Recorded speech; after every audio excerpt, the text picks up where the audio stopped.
بسم اللہ الرحمن الرحیم۔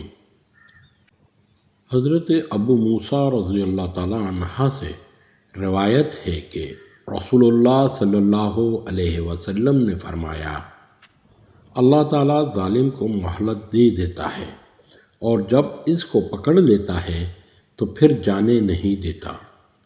پھر آپ صلی اللہ علیہ وسلم نے یہ آیت پڑھی، اور جب وہ ظلم کرنے والی بستیوں کو اپنی گرفت میں لے لیتا ہے تو آپ کے رب کی گرفت ایسی ہی ہوتی ہے کہ کوئی بچ نہیں سکتا۔